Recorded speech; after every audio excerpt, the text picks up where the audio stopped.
साथ साथ बड़े हुए थे वह दोनों।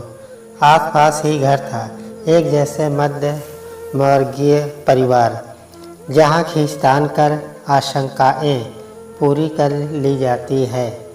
बस ऐसे लोगों के सपने भी सीमित रहते हैं एवं कल्पना की उड़ानें भी। रणबीर के पिता 8वीं कक्षा को पढ़ाते थे। उनके लिए शिक्षा का बहुत महत्व था। स्वयं अधिक नहीं पढ़ पाए, परंतु चाहते थे कि उनका इकलौता बेटा खूब पढ़ लिख जाए। अनेक कटौतियाँ कर उसे उन्होंने एक अच्छे स्कूल में पढ़ाया।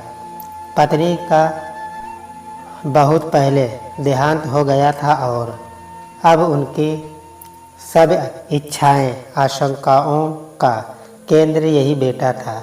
अपनी सोच एवं हैसियत के हिसाब से ही उन्होंने रणबीर के लिए सपना देखा था कि उनका बेटा बहुत पढ़ लिख कर कॉलेज में प्रोफेसर हो गया है। पीएचडी कर लेना उनके सपने की पराकाष्ठा थी।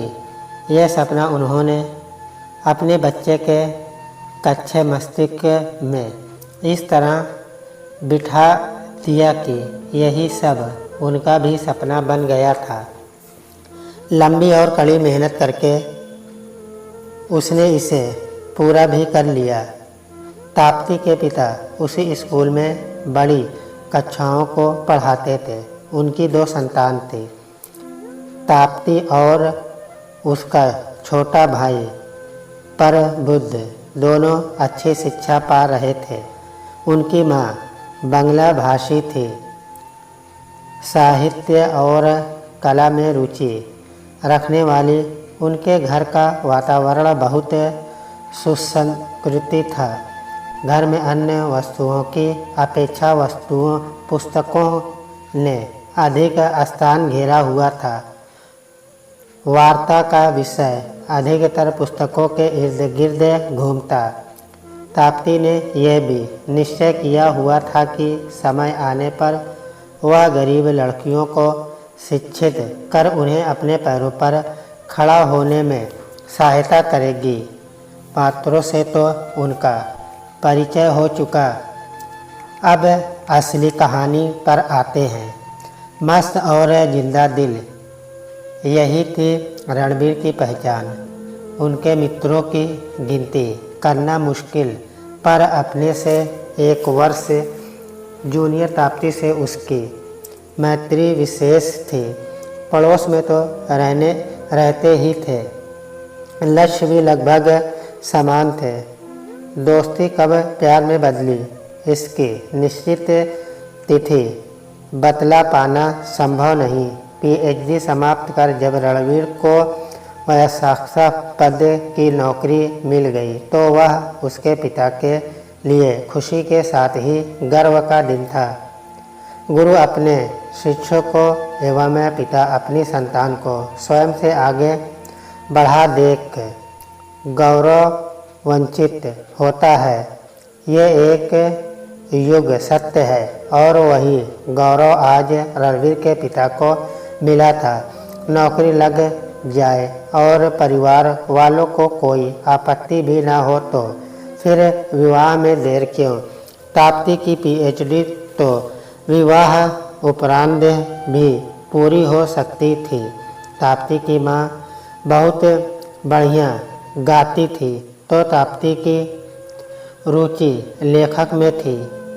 उसकी अनेक कहानियाँ सराही जा चुकी थी और 2 कहानी संग्रह भी तैयार थे। कलफ लगी सूती साड़ी और एकदम काले लंबे बालों का जूड़ा उस पर खूब फपता। गर्मियाँ मई और आत्मविश्वास से भरपूर थी। वह समान रुचि वाले लोगों से मिलना जुलना, शहर में मंचित हो रहे नाटक देखना इत्यादि, कुल मिलाकर रणबीर और ताप्ती अपने नए जीवन से बहुत संतुष्ट थे। ताप्ती की एचडी पूरी हुई तो उसने भी उसी कॉलेज में पढ़ाना आरंभ कर दिया जिसमें रणबीर पढ़ाता था। पर इधर जीवन दर्शन तेजी से बदल रहा था। समाज की सोच इस कदर उलट-पलट हो रही थी कि देखकर भौचक्के रह जाओ। विद्वता का नहीं, धन का सम्मान होने लगा था समाज में। अब सफल व्यक्ति वह था जो अधिक से अधिक धन कमाने में सक्षम हो। ज़रूरत से भी अधिक। रणवीर मिलनसार तो था ही, मित्र भी अनेक थे। उस पर बदलती हवा का असर तेजी से बढ़ रहा था। रणवीर को पढ़ाई पूरी करने में काफ़ी समय लग गया था और अब तक उसके अनेक साथी ऊंचे मुकामों पर पहुंच चुके थे। कुछ पैतृक व्यापार संभाल रहे थे तो कुछ विदेशों में जा बसे थे। छुट्टियों में वह घर आते तो सबके लिए उपहार लाते, वहाँ के जीवन की बड़ी बड़ी कहानियाँ सुनाते। रणवीर के वह दोस्त जो धक्का लगाकर बामुश्किल ग्रेजुएशन पूरी कर पाए थे, वे अब आलीशान घरों में रह रहे थे, उम्दा गाड़ियों में घूमते और 5 सितारा होटलों से कम की बात न करते। 10वीं पास करके छोटा मोटा काम करके जितना कमा लेते थे, रणवीर और तापसी दोनों मिलाकर भी उतना न कमा पाते। जिस तरह साधारण से कपड़े पर किसी ब्रांड का लेबल लग जाने से उसकी कीमत 4 गुना हो जाती है और पहनने वाले की प्रतिष्ठा बढ़ जाती है, उसी तरह धनी होने का लेबल लगते ही बेपढ़ा व्यक्ति समृद्ध और प्रतिष्ठित हो रहा था। धन का ये बढ़ता वार्तालाप रणवीर को भी आकर्षित करने लगा और उसमें बदलाव आने लगा था। सभी सहेलियां तापसी की भी थी और उसे भी मिलना जुलना पसंद था, पर उसे फालतू का दिखावा और बातें उबाऊ लगती। वह अपनी रुचि के लोगों से ही मैत्री करती थी। समय मिलाकर लेखक भी अवश्य करती। जब उसकी बेटी का जन्म हुआ तो तापसी ने लंबी छुट्टी लेकर उसे स्वयं पालने का निर्णय लिया। बहुत अच्छा लग रहा था उसे अपनी बिटिया केया का संग।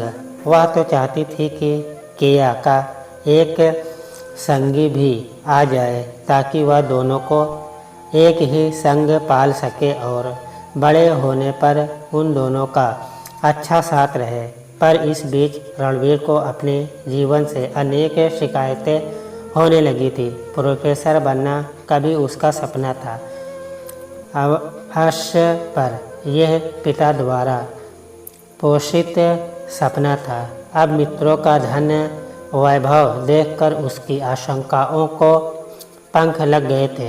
उसे लगने लगा था कि तमाम उम्र मेहनत करके एवं आंखें खराब करके भी वह उतना नहीं बचा पाएंगे जितना उसके मित्र एक ही वर्ष में खर्च कर देते हैं। रणवीर के मित्र अपने बच्चों का जन्मदिन 5 सितारा होटलों में मनाते थे, जबकि उन्होंने अपनी बेटी की पहली वर्षगांठ घर पर ही सबको आमंत्रित कर स्वयं के बनाए व्यंजन परोस कर मनाई थी। रणवीर को चाहे इस बात से शर्मिंदगी महसूस हुई हो, तापसी को कोई फर्क नहीं पड़ता था। रणवीर जब भी अपने मित्रों से मिलकर आता, हताश और झुंझलाया रहता। प्रायः ही वह कहता, काश मेरे पास थोड़ी सी पूंजी होती तो मैं कोई अपना काम शुरू कर लेता, पर इस नौकरी से तो बचत की ऐसी कोई उम्मीद नहीं थी। एवं उसके अध्यापक पिता अनेक कटौतियाँ करके रहने लायक एक छोटा सा मकान ही बनवा पाए थे और अब पेंशन से अपना गुजारा कर रहे थे। यही काफ़ी था कि वह अपने बेटे पर निर्भर नहीं थे। ऐसा भी नहीं कि रणवीर स्वार्थी था और अपनी जिम्मेदारी नहीं समझता था। इसके विपरीत वह तो यही सोचता कि काश मेरे पास धन होता और मैं अपनी बिटिया को राजकुमारी की तरह पालता, ताप्ती को देश विदेश घुमा सकता। जबकि ताप्ती को ऐसी कोई लालसा नहीं थी। वह तो बस केया को संस्कारी और आत्मविश्वास से भरपूर युवती के रूप में देखना चाहती थी। यहाँ विधि ने रणवीर का साथ दिया। उसके पिता वृद्ध और अक्षम हो चुके थे। अब तक तो रणवीर और ताप्ती के अनेक बार कहने पर भी वह अपना घर, अपने संगी साथियों को छोड़ने को तैयार नहीं थे। पर अब उनका अकेला रहना संभव नहीं रह गया था। अतः वह इनके पास आकर रहने को तैयार हो गए और उन्होंने स्वयं ही अपना पुराना मकान बेच डालने का प्रस्ताव रखा। रणवीर को इतनी रकम तो मिल ही गई कि कम पूंजी वाला कोई व्यवसाय शुरू कर सके। उसने अच्छी सी जगह चुनकर एक फास्ट फूड जायट की शुरुआत की। मेहनती तो वह था ही, लोकेशन भी उसने अच्छी चुनी थी। फूड जायंट इतना चल निकला कि शीघ्र ही उससे पास वाली दुकान भी खरीदनी पड़ गई।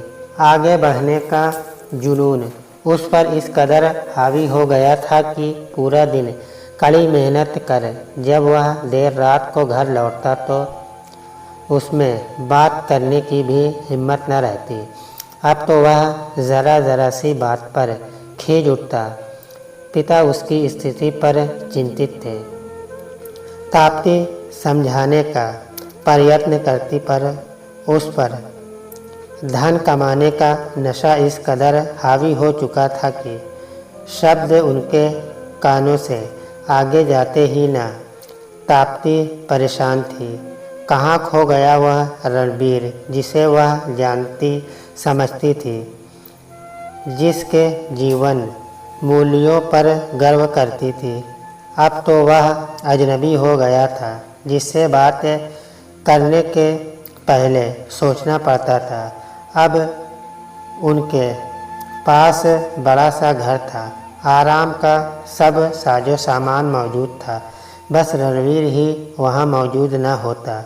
जब तक वह लौटता बेटी सो चुकी होती और ताप्ती इंतज़ार करती कुर्सी पर बैठी ओकती रहती। बाबूजी से बात किए कई दिन बीत जाते। रणवीर को चाहकर भी उन्हें समय न दे पाता। बीमार पड़ गए तो उन्हें अस्पताल दाखिल करना पड़ा, तब भी नहीं। कई दिन रहे अस्पताल में। उनका बचना कठिन लग रहा था, तब भी नहीं। ऐसा नहीं कि रणवीर कठोर दिल था, ऐसा नहीं कि उसे अपने पिता से लगाव नहीं था। स्वार्थी हो गया था वह। परिस्थिति ही कुछ ऐसी आन खड़ी हुई थी। चंद माह पूर्व रणवीर को एक कॉलेज के पास चलती हुई फास्ट फूड की एक दुकान मिल गई, जो उसने बैंक से लोन लेकर खरीद ली। घर से दूर थी वह, आने जाने में वक्त लग जाता और इसके लिए उसे अभी तक कोई भरोसेमंद मैनेजर नहीं मिला था। दलदल में ही फंसा हुआ था मानो वह। आखिरी घड़ी तक बाबूजी की नज़रें बेटे के इंतज़ार में द्वार पर टिकी रही। ताप्ती को घुटन होने लगी। इस माहौल से नहीं चाहिए उसे ऐसा जीवन जहाँ धन रिश्तों से अधिक महत्वपूर्ण हो गया हो।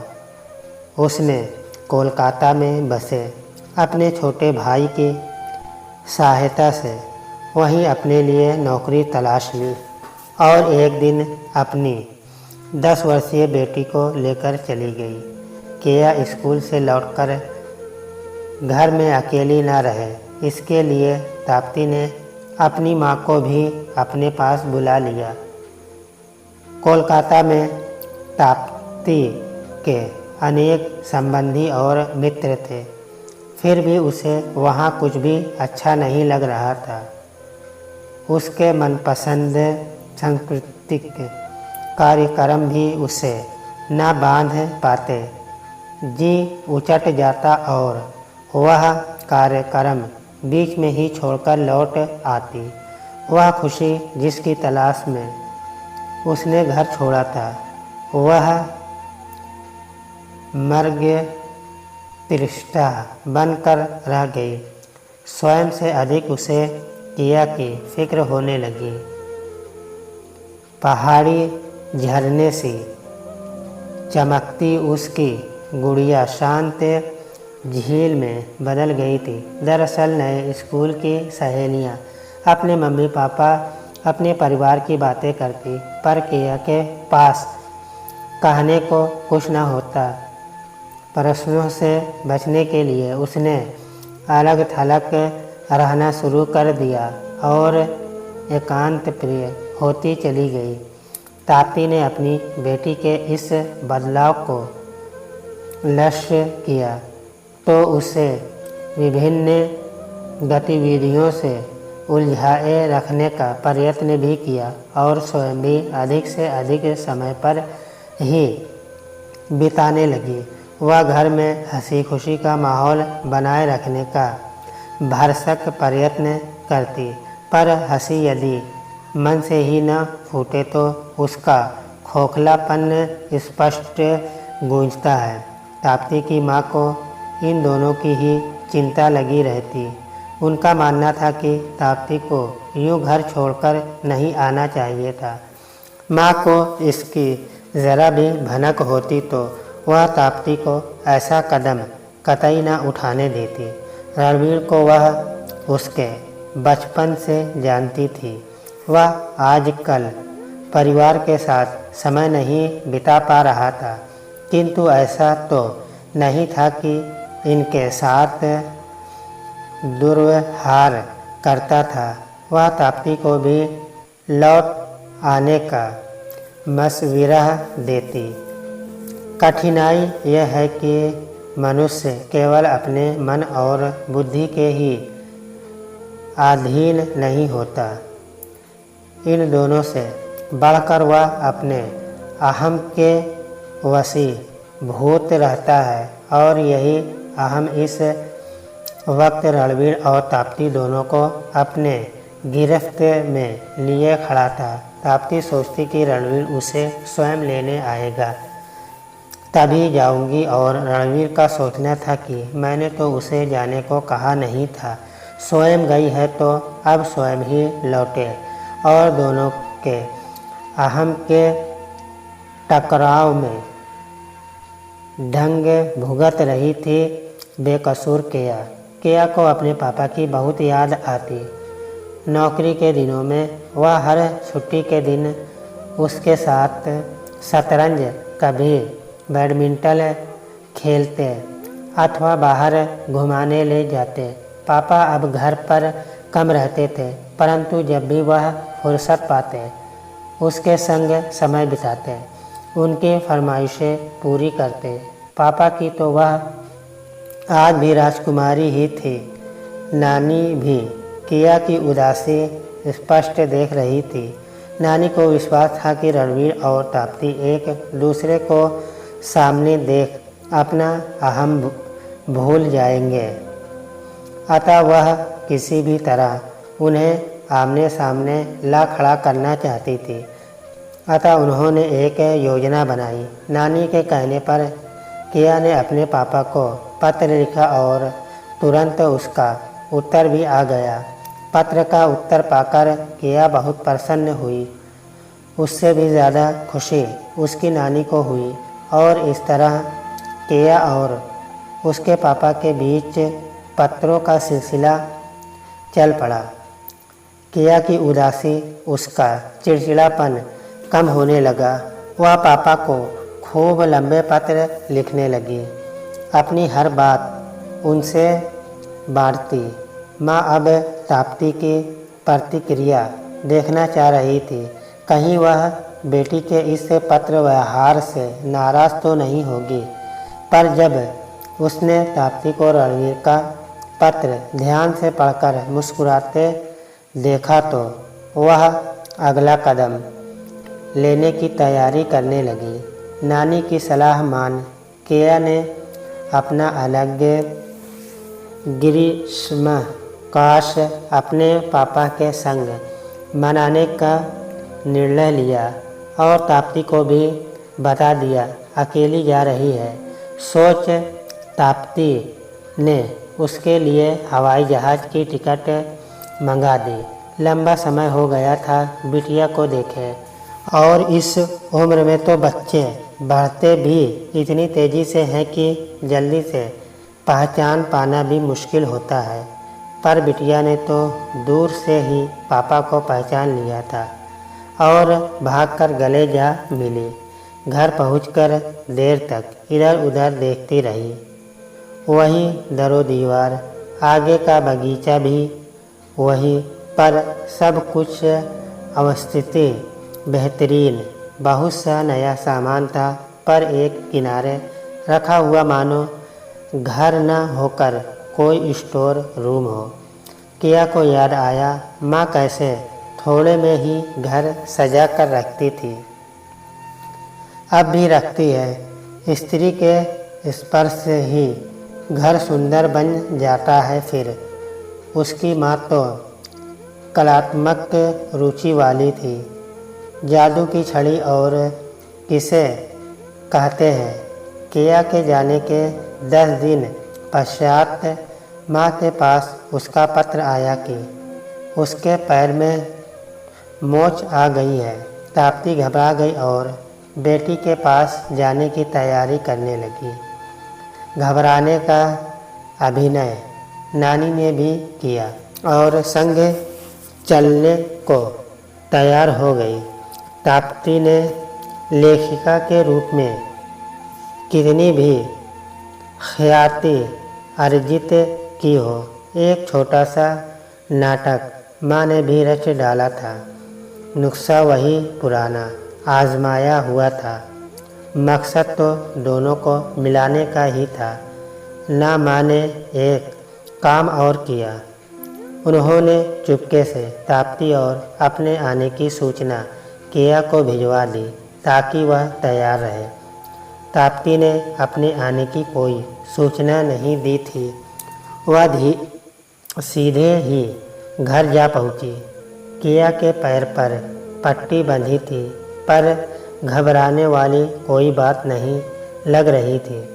थोड़ी देर में रणवीर भी आ गया। आजकल वह अधिक से अधिक समय अपनी बिटिया के संग बिताने का प्रयास करता था। अचानक ताप्ती को सामने देख रणवीर के चेहरे पर वही स्वाभाविक मुस्कान खिल उठी। यद्यपि ताप्ती ने देखा कि रणवीर के चेहरे पर वह पहले वाला उजास गायब है। दूसरे ही दिन शाम को चाय पीते समय माँ ने ऐलान किया, मैं कल जा रही हूँ और तुम लोग अब यहीं रहोगे। माँ ने बात जारी रखते हुए कहा, रिश्ते इतनी आसानी से नहीं तोड़े जाते। विवाह तो वैसे भी दो अलग अलग व्यक्तित्व वाले प्राणियों को मिलाता है, तो दोनों एक जैसे कैसे हो सकते हैं। तुम दोनों ने तो फिर भी वर्षों एक दूसरे को जाना है। अधिकांश लोग तो नितांत अजनबी से विवाह करते भी निभाह जाते हैं जीवन प्रयत्न, क्योंकि वह एक दूसरे को उसकी अपनी संपूर्णता में ही स्वीकार करते हैं। विवाह तो वो यज्ञ है जिसमें तेरा मेरा समाप्त हो जाता है। खैर, जिन पुलों को लांघ कर हम अपनों से दूर चले जाते हैं, उन्हीं पुलों से भी लौटकर भी तो आ सकता है ना। माँ ने पहले ताप्ती को संबोधित करते हुए कहा। जब रणवीर को अपना सपना पूरा करने की चाह थी तो उसकी सहायता करने की बजाय तुम उसे अकेला छोड़कर चली आई। खैर, अब तुम दोनों मिलकर भविष्य की योजना बनाओ। मैं तो सिर्फ सुझाव दे सकती हूँ। जैसे ताप्ती कुछ समय रणवीर की सहायता करेगी, जिससे दोनों का साथ भी रहेगा और रणवीर का कुछ बोझ भी कम होगा। जीवन में धन के महत्व को कम करके नहीं आंका जा सकता है, विशेषकर आज के समय में।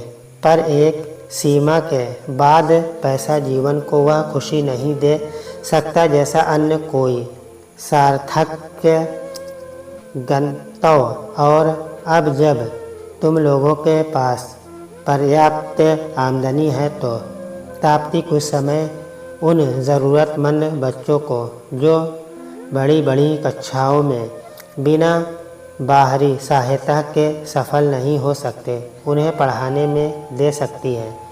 ताप्ती का युवावस्था से रहा यह संकल्प भी पूरा हो गया। इससे घर के काम काज पर भी नज़र रखेगी और किया को माँ और पिता का साथ भी मिलेगा, जो उसका हक है।